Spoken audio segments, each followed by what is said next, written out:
ustedes marcando este séptimo año de la fidelidad de Dios en este lugar, con este pueblo.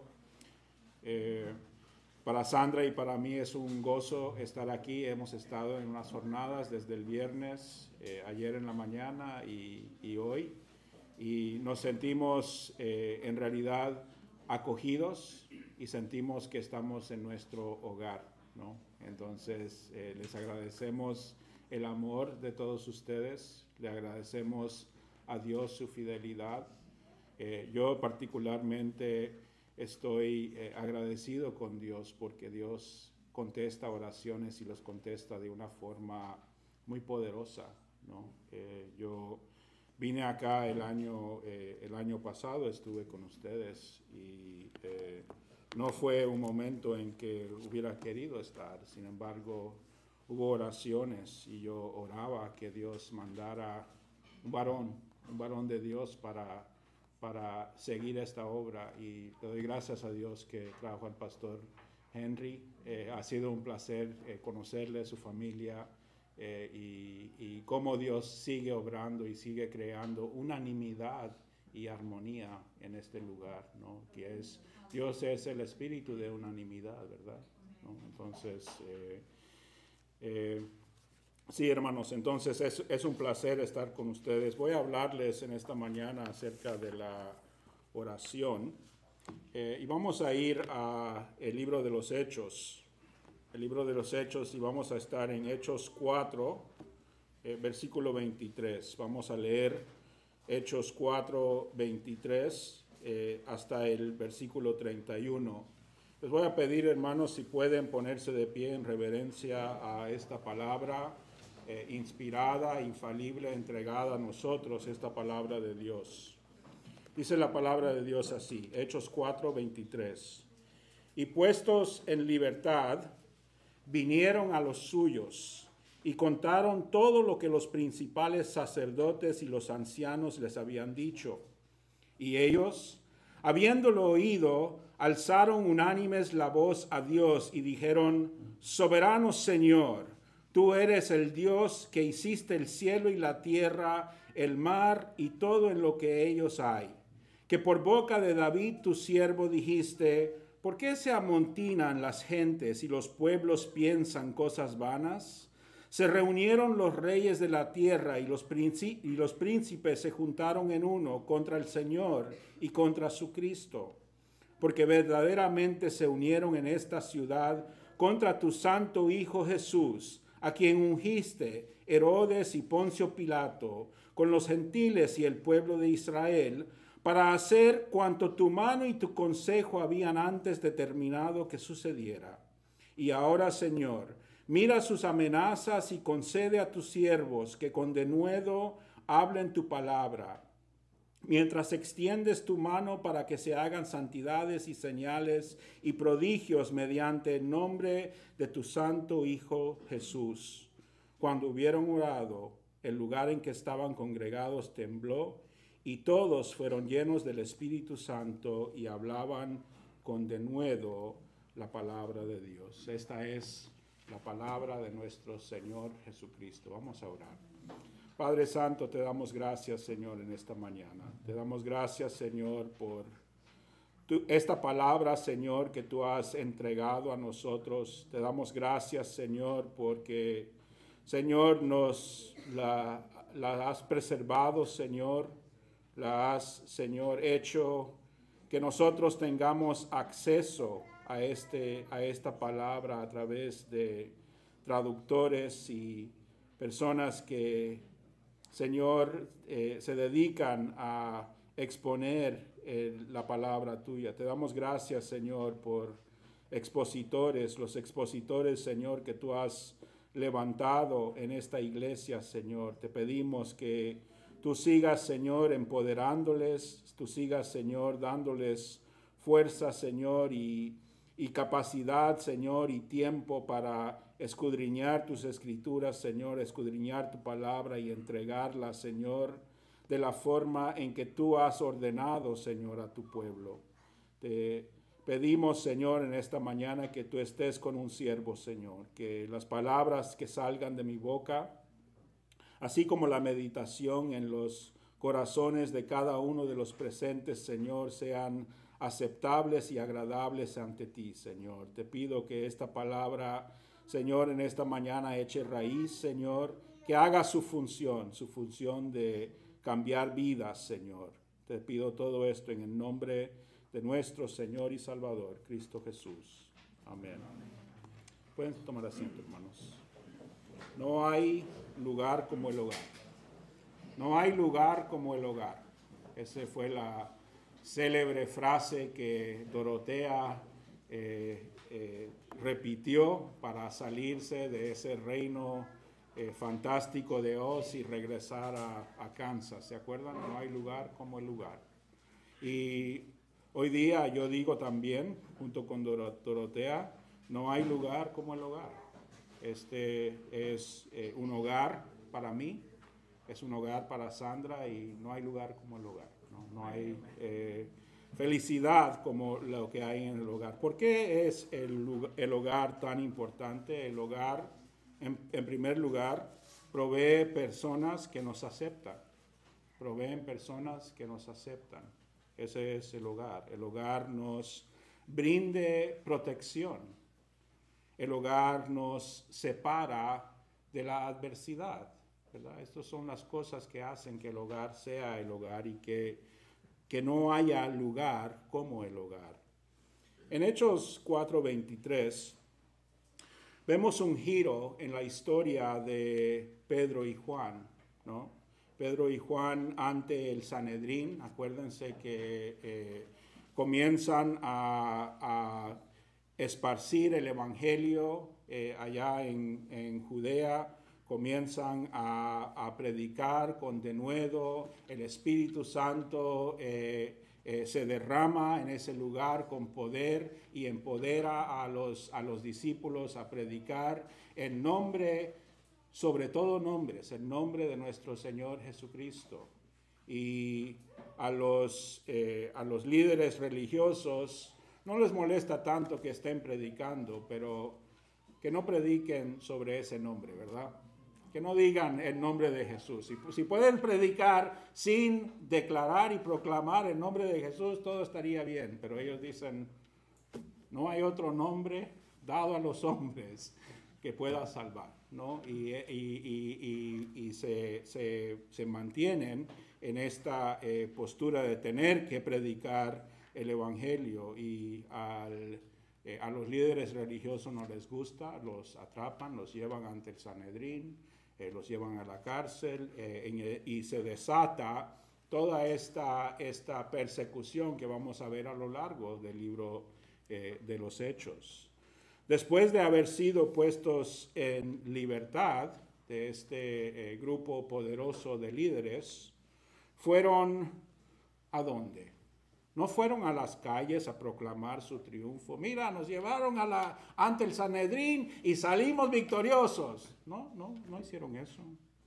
No fueron a la prensa a publicar su historia, a decir, mira, fuimos ante el Sanedrín y salimos victoriosos. ¿Dónde fueron? Vean el versículo 23. Y puestos en libertad, vinieron a los suyos. Vinieron a los suyos, a la compañía de discípulos, vinieron a la iglesia, vinieron a tus idios, es la palabra griega, a los suyos, a los que eran de ellos. Hermanos, esta iglesia es nuestro hogar como cristianos. Este es su hogar, ¿no? Este es el lugar donde tú perteneces. Este es el lugar donde tú eres aceptado. Este es el lugar que te separa de la adversidad. La iglesia es nuestro hogar como cristianos. Es el lugar que nos brinda aceptación, protección y refugio de las tempestades y las adversidades del mundo. Hechos 4:23-31 nos presenta un retrato de lo que encontraron Pedro y Juan después de esta impetuosa experiencia ante el Sanedrín. Encontraron ahí a los suyos. Encontraron ahí una expresión de dependencia en Dios. Encontraron ahí una unanimidad en cuanto a la autoridad de Dios. Y encontraron ahí la aseguranza de la presencia de Dios.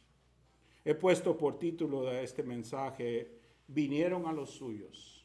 Vinieron a los suyos porque creo que podemos aprender de este relato la importancia de la iglesia como ese lugar de encuentro que nos provee aceptación, protección y refugio en tiempos de adversidad en nuestras vidas en este mundo.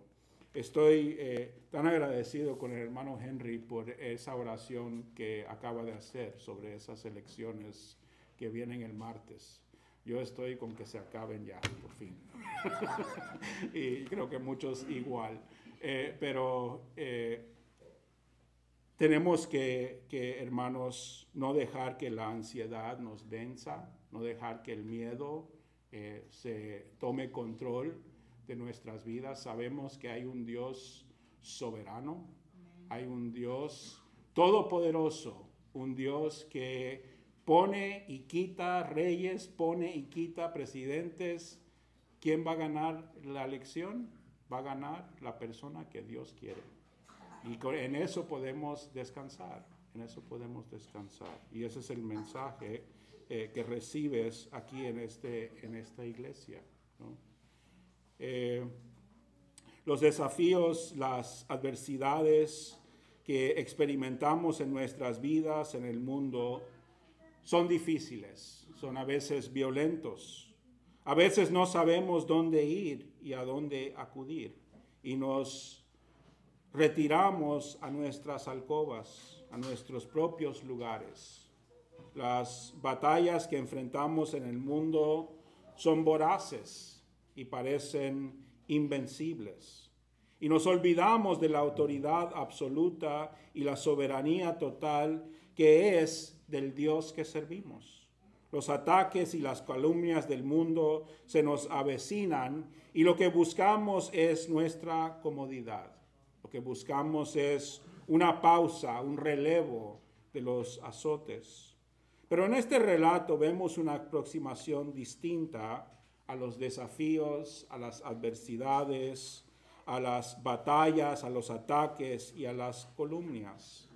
En vez de retirarse a sus alcobas, los discípulos vinieron a los suyos. Esa fue su respuesta, de ir a los suyos. En vez de enfocarse en el poder de sus adversarios, los discípulos irrumpieron en una oración que ensalzaba los atributos de Dios. En vez de buscar su propia comodidad, los discípulos pidieron a Dios denuedo y valor para seguir proclamando el Evangelio. ¿Qué obtuvieron, hermanos, los discípulos al venir a los suyos? ¿Qué obtuvieron al venir a los suyos? Al correr a la iglesia, a la congregación de creyentes en su tiempo de necesidad. ¿Qué obtenemos nosotros al acudir a la iglesia en nuestros momentos de adversidad? La respuesta lo podemos ver en la oración que hicieron al escuchar de la persecución que se iba desencadenando y que permanecería e intensificaría a lo largo del libro de los Hechos. Fue una oración intercesora, Fue una oración que rogaba, que imploraba a Dios que actuara con poder y decisivamente ante las circunstancias adversas. Una oración intercesora. Fue también una oración arraigada en profundas verdades teológicas. Fue una oración que reconocía y reafirmaba los atributos y la autoridad de Dios. Y por último, fue una oración misionera. Una oración que daba prioridad a la misión de Dios, a sus designios eternos de extender su reino celestial aquí en la tierra. Una oración intercesora, una oración profundamente teológica y una oración misionera. Y esto, amados hermanos, es la singular importancia que tiene la iglesia en nuestras vidas como cristianos. La iglesia, no la iglesia como un edificio, sino la iglesia como la congregación de los elegidos, todos nosotros presentes aquí, piedras vivas. La iglesia como el grupo de personas que son exclusivamente nuestras y parte de nosotros. Es ese lugar apuntado por Dios donde podemos acudir a Él en unísono para interceder los unos por los otros, para reconocer y reafirmar la revelación que Él nos ha dado de sí mismo y para unirnos a su misión. Y por esa razón, la iglesia es nuestro hogar aquí en la tierra. Es nuestro refugio en la tormenta. Es la roca fuerte que Dios coloca debajo de nuestros pies cuando sentimos hundirnos en el lodo cenagoso. Y por eso dice el pueblo de Dios que no hay lugar como nuestro verdadero hogar. No hay lugar, como estar congregados entre el número de los elegidos. Entonces, hermanos, vamos a considerar 3 características de esta oración corporativa y congregacional que tanta paz y tanto poder infundió en los discípulos ante la creciente oposición y persecución. En primer lugar, fue una oración intercesora, La escena abre con la liberación de Pedro y Juan de la amenaza del Sanedrín e inmediatamente fueron donde estaban reunidos los discípulos. Contando lo que habían experimentado, nos dice el versículo 24 que habiéndolo oído, se sorprendieron. Habiéndolo oído, se atemorizaron. Habiéndolo oído, decidieron refugiarse y salirse de esa ciudad. No. Habiéndolo oído, dice el versículo 24, alzaron unánimes la voz a Dios. Esa fue la reacción inmediata. Oyeron de la persecución, de la adversidad, y ¿qué hicieron? Inmediatamente alzaron unánimes la voz a Dios. La ocasión de esta oración fue una ocasión de extremo peligro, fue una ocasión de extrema preocupación y la respuesta era de inmediatamente y en unísono acudir a Dios en oración. Fue una oración intercesora porque es la intervención de la iglesia a favor de los discípulos que se veían amenazados. La oración intercesora es común a lo largo del libro de los Hechos y en toda la Biblia. Vemos, por ejemplo, en Hechos 12:5, que la iglesia intercedió por Pedro mientras estaba en la cárcel. Y en Números 14:19 vemos que Moisés intercede por el pueblo cuando ora diciendo, Números 14:19, perdona ahora la iniquidad de este pueblo según la grandeza de tu misericordia y como has perdonado a este pueblo desde Egipto hasta aquí. El apóstol Pablo también solicitó a sus lectores a la oración intercesora. Dice en 2 Corintios 1:11, cooperando también vosotros a favor nuestro con la oración, para que muchas personas sean dadas gracias a favor nuestra por el don concedido a nosotros por medio de muchos. La oración intercesora, hermanos, es una de las funciones esenciales de la iglesia, y es parte de esta liturgia que se hace aquí en la Iglesia Bíblica del Señor Jesucristo semana tras semana, la oración intercesora. La oración intercesora es una de las funciones esenciales, es una función modelada en la actividad de la cabeza de la iglesia, Cristo Jesús, nuestro intercesor principal, que leyó el hermano Raúl hace un momento en Hebreos. nuestro intercesor principal. Hebreos 4:15 nos dice que Cristo conoce y compadece de nuestras debilidades. Nos dice Pablo en Romanos 15:3 que Cristo no pidió por sí mismo, sino que intercedió por los demás. En la oración somos sacerdotal de Jesús en Juan 17. Jesús intercede por los discípulos y por todos los que han de creer en tu palabra. Intercede por ti y por mí. ¿Crees en su palabra? Jesús intercede por ti, intercede por mí. Nuestro deber como cristianos es de orar los unos por los otros, orar los unos por los otros, de interceder los unos por los otros. Hermanos, cuando intercedemos los unos por los otros, estamos aligerando la carga que cada uno de nosotros llevamos. ¿Quieres sentir un poco menos esa carga que tienes? Ven a la iglesia, vengan los viernes a orar, a dar ese problema, esa preocupación, a entregarlo a Dios por medio de la oración. Y tus hermanos todos están aquí para ayudarte a hacerlo. Eso es la oración intercesora.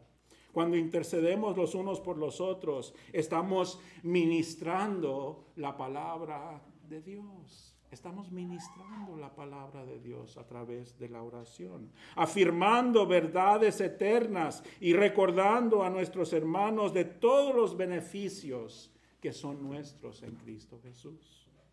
Y cuando intercedemos los unos por los otros, estamos fortaleciendo la fe de nuestros hermanos en su momento de debilidad. Entonces, hermanos, este texto en Hechos 4, 23 a 31 nos demuestra la oración intercesora de la iglesia. Vamos la segunda característica de esta oración, que es una oración profundamente teológica, es una lección de teología sistemática en una oración, ¿verdad? Esta oración intercesora a favor de Pedro y Juan contiene una dimensión profundamente teológica. La oración intercesora es una oración que recita la Biblia y las verdades fundamentales que comunica. Notemos primeramente cómo la oración abre. Las primeras palabras de la oración acudieron a Dios usando un título distintivo. ¿Cómo comienza la oración? Soberano Señor. Soberano Señor. En el griego del Nuevo Testamento, el término usual, el término común para referirse al Señor es la palabra Kyrios. Pero interesantemente, esta no es la palabra que eligen usar los discípulos aquí. Utilizan otra palabra en el griego, que es la palabra déspotes. Déspotes. La palabra de donde viene nuestra palabra española déspota. Déspota, dices, wow. En español tiene una connotación muy negativa, ¿verdad? Una persona déspota. Pero en griego la palabra déspotes era la palabra que se usaba para referirse al amo y dueño de un esclavo. Entonces, cuando dicen soberano Señor, déspotes, ¿no? están reconociendo el absoluto poder de Dios, ¿verdad? Dios están reconociendo, yo no tengo ninguna habilidad de cambiar la situación, ninguna, absolutamente ninguna, pero Dios sí lo tiene. Dios sí lo tiene. Es el soberano Señor. Y es así que estos discípulos entonces se dirigen a Dios. Muchas veces acudimos a Dios como una salvavidas, ¿verdad? Estoy en problemas, ¿dónde está Dios? ¿Verdad? Nos acudimos a Dios como si fuera Dios un espectador al margen de nuestra adversidad y dolor, que puede intervenir si quiere. De casualidad, Dios está por allá. Ayúdame, Dios, acá, mírame, ¿no?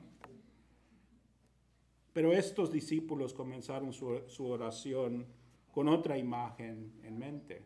Comenzaron su oración con la imagen en mente de un soberano Señor, un dueño total de todo, un amo perfecto, todopoderoso. Y siguen perfilando esta imagen cuando atribuyen a Dios su posición como creador del cielo y de la tierra, del mar y todo lo que en ellos hay. Dios no está a la margen de la realidad, sino que Dios creó la realidad. Dios creó la realidad. Al citar Salmo 2, los discípulos reconocen que como creador y sustentador de todo, Dios mismo controla todos los eventos de la historia. Dios mismo controla todos los eventos de la historia, incluso la oposición y la opresión de la cual habían sido víctimas Pedro y Juan. Citan Salmo 2 para mostrar que la oposición del Evangelio es algo que Dios había decretado desde los tiempos de David. Y en los versículos 27 y 28 conectan esta palabra profética de David a la situación actual a que la iglesia se enfrentaba. Dicen, porque verdaderamente se unieron en esta ciudad contra tu santo Hijo Jesús, a quien ungiste Herodes y Poncio Pilato con los gentiles y los pueblos de Israel para hacer ¿qué? Una maldad tremenda. No, para hacer cuanto tu mano y tu consejo habían antes determinado que sucediera. Esta oración intercesora, entonces, hermanos, está permeada de la Biblia y del carácter de Dios que se revela ahí. Y esto es una fuente de consuelo para Pedro y para Juan. Ven, hermanos, cómo la oración sirve para ministrar la palabra de Dios a los afligidos. Cuando intercedemos los unos por los otros como el cuerpo de Cristo, nos recordamos las verdades eternas de la palabra y reafirmamos su función principal de darnos consuelo y templanza frente a todo tipo de amenaza. Muchos suelen mirar a la teología y los conceptos teológicos como una actividad abstracta, una actividad académica, una actividad a veces aburrida para algunos. Pero como vemos en esta oración de los discípulos, no hay nada más lejos de la verdad. No hay nada más lejos de la verdad. La teología es un servicio y es un ministerio para la iglesia. La doctrina expresa y articula las verdades bíblicas con el fin de edificar y de ser de uso para la iglesia. Por eso dice la Confesión de Fe de Westminster que la doctrina de los decretos de Dios, de su incontestable autoridad para ordenar y determinar todo lo que en el mundo suceda, es una doctrina que proporciona, según los divinos de Westminster, motivos de alabanza, reverencia y admiración a Dios y humildad, diligencia y abundante consuelo a todos los que sinceramente obedecen al Evangelio. La oración intercesora, hermanos, entonces es la aplicación de la teología y de la Biblia a favor de los suyos. Entonces fue una oración intercesora, una oración profundamente teológica y el tercer punto, una oración misionera. Una oración misionera. La oración que registra Lucas aquí en Hechos 4 revela no solo la intercesión por Pedro y Juan y una aplicación precisa de las verdades bíblicas y teológicas a esa situación que estaban viviendo, sino que también revela una actitud misionera, una actitud misionera. Muchos comentaristas ven una simetría entre esta oración registrada en Lucas y la oración de Ezequías que el hermano Henry y nosotros leímos en Isaías 37. Y mientras que ambas oraciones comparten un enfoque en la soberanía de Dios, la oración de Ezequías pide protección, mientras que la oración de los discípulos pide más bien denuedo y valor para seguir proclamando la palabra. Es interesante, ¿verdad? Ezequías pide, protégeme, Señor. Y los discípulos piden, danos denuedo para seguir proclamando. Lo que les metió en problema a Pedro y Juan fue precisamente proclamar el nombre de Cristo Jesús. Darles denuedo, darles coraje, darles fortaleza para seguir haciéndolo, para seguir proclamando. En este sentido, la oración que estamos viendo es una oración misionera. Los discípulos oyen de la persecución de Pedro y Juan y se unen a su causa. Leemos en los versículos 29 y 30. Y ahora, Señor, mira sus amenazas y concede a tus siervos que con todo denuedo hablen tu palabra, mientras extiendes tu mano para que se hagan sanidades y señales y prodigios mediante el nombre de tu santo Hijo Jesús. La oración intercesora que la iglesia levanta a favor de los suyos es también una oración misionera. Oramos que Dios intervenga en las adversidades, en las tribulaciones de nuestros hermanos, con el fin de llevar a cabo sus propósitos. Pues así pide Pablo que oren por él, los hermanos de la iglesia de Éfeso, cuando escribe en Efesios 6, 18 y 19, orando en todo tiempo, con toda oración y súplica en el Espíritu, y velando en ello con toda perseverancia y súplica por todos los santos y por mí, a fin de que, al abrir mi boca, sea dada palabra para dar a conocer con denuedo el misterio del Evangelio. Hermanos, la oración misionera nos recuerda de la misión, nos recuerda del propósito de Dios en medio de nuestras tribulaciones y adversidades.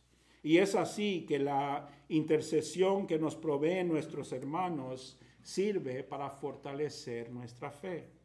En medio de la adversidad, generalmente lo último en que pensamos es en la misión de Dios, ¿verdad?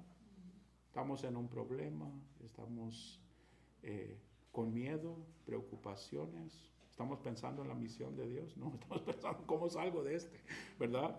¿Cómo voy a pagar ese bill? ¿Cómo voy a agradar a mi patrón en el trabajo? Pero esta oración nos da un enfoque en los propósitos de Dios. La Biblia nos dice que a los que aman a Dios, todas las cosas les ayudan a bien. Esto es, a los que conforme a su propósito son llamados. Romanos 8:28. Todas las cosas. No las cosas buenas, no las cosas agradables, todas las cosas.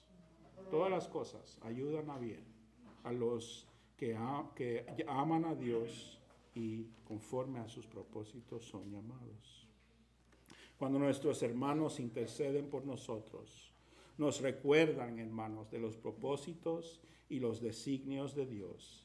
Y así su fe de ellos potencia y fortalece nuestra fe debilitada.